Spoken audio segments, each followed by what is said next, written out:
저물 때에 아리마대의 부자 요셉이라 하는 사람이 왔으니 그도 예수의 제자라. 아리마대 요셉이 어떤 사람이라고 여기 설명하고 있어요? 부자, 아리마대의 부자 요셉이라 하는 사람이, 그는 산헤드린 공회의 의원이었고요.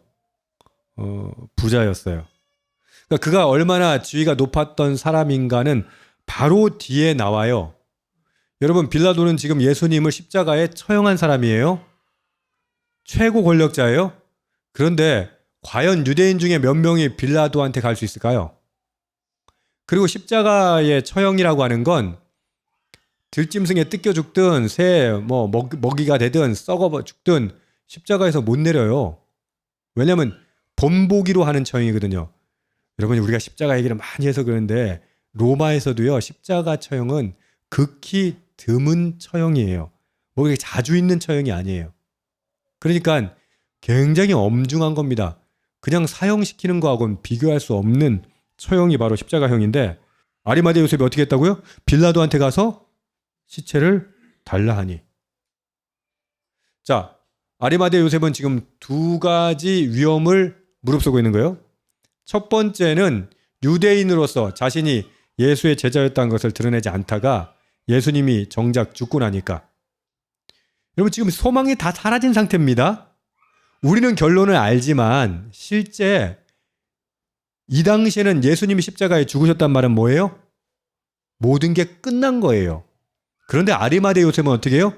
모든 것이 끝난 그 상황에서 자신이 그 예수의 제자라는 사실을 공식적으로 드러내는 거예요. 첫 번째는 뭡니까? 유대 사회에서 자기가 매장당하겠다는 다짐을 하는 거예요. 두 번째는 뭐예요? 지금 빌라도에 가서 찾아가서 시체를 내놓으라고 해요. 그 말은 무슨 뜻입니까? 로마법에 저촉될 수도 있어요.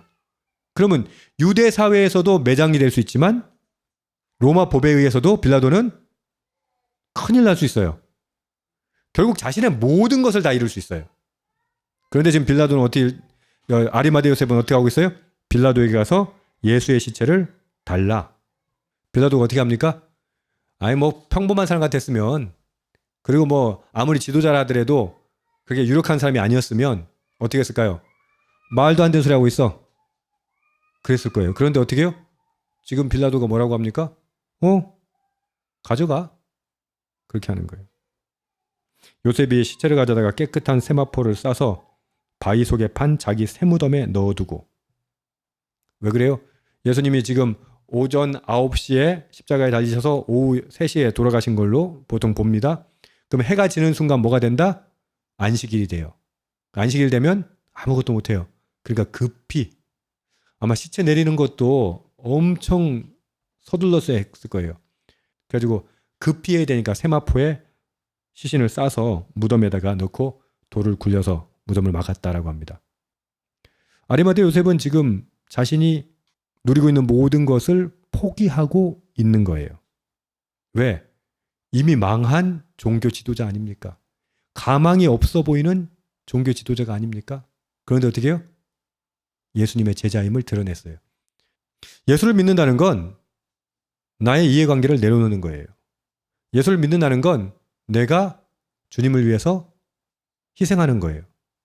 왜냐하면 주님은 우리의 생명을 위해서 자신을 희생하셨기 때문에. 그거 부귀영화 따위 그거 연연하지 않을 수 있게 되는 거죠. 그게 진짜 믿음인 거죠. 그것이 요셉의 믿음이었다라고 성경은 표현하고 있는 겁니다. 두 번째 인물이 61절에 나오는데요. 막달라 마리아와 다른 마리아가 무덤을 향하여 앉았더라. 막달라 마리아와 다른 마리아는 언제부터 이 상황을 지켜보고 있습니까? 예수님이 잡히셔서 십자가에 달리시고 죽으시고 그리고 무덤에 묻히시기까지 두 사람은 예수님을 계속 따르고 있습니다.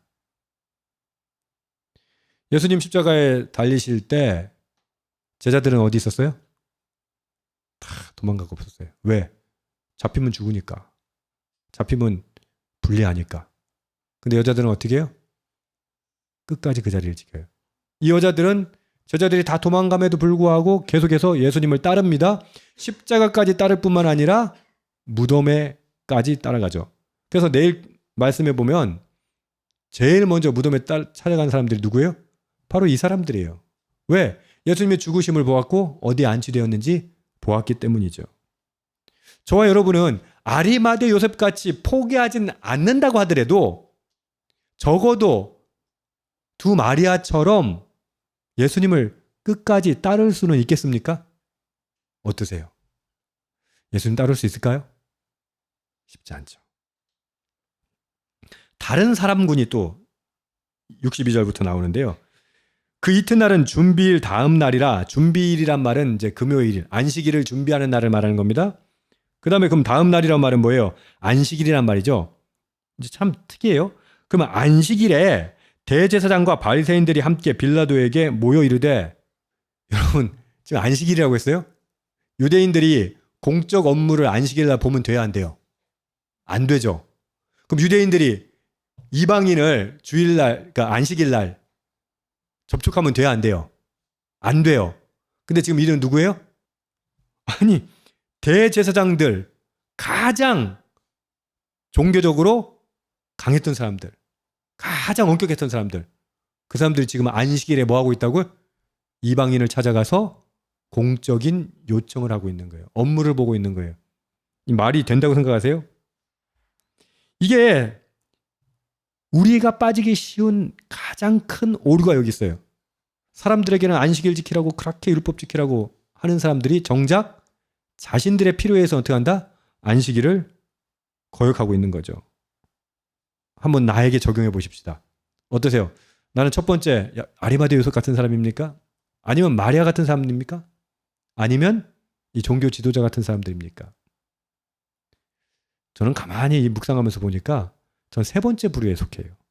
그냥 종교 지도자들하고 제가 다를 바가 없어요. 왜?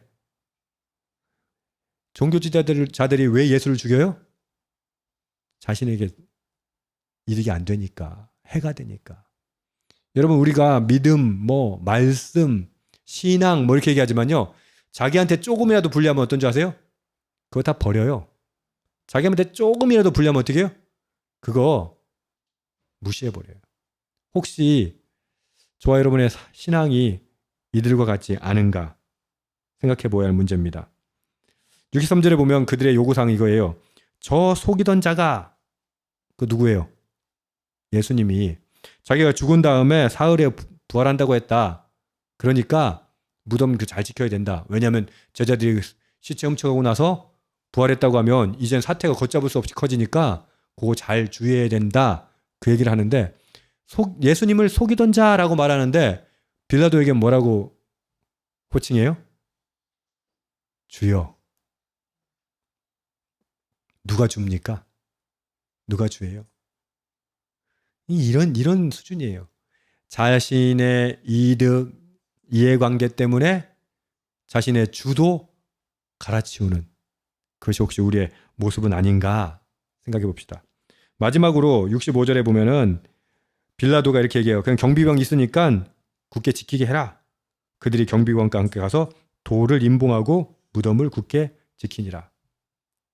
여러분, 만약에 이들의 요구, 빌라도에 했던 요청, 일종의 술수죠. 이게 없었다면 예수님의 부활이, 그 부활 자체가 영향력이 없을 수 있었어요. 근데 지금 누가 지키고 있어요, 이제? 이들의 술수 때문에 누가 지금 무덤을 지키고 있어요? 공인된 병사들이 지키고 있는 거예요. 결국 이들 때문에 예수님의 부활이 역사적 사실로 증명됩니다. 할렐루야. 하나님의 일은 하나님의 방식으로 펼쳐져요. 저와 여러분이 아무리 생각해도 안 된다 싶어도 여러분, 하나님 행하세요. 하나님 예수님을 살리실 거예요. 그렇게 우리도 살리실 거예요. 근데 그러기 위해서 어떻게 해야 돼요? 십자가에 죽으셔야 돼요. 우리도 마찬가지입니다. 죄의 수 죽고 십자가에서 죽고 부활로 살아나는 저와 여러분 되길 주님의 이름으로 축복합니다. 아멘.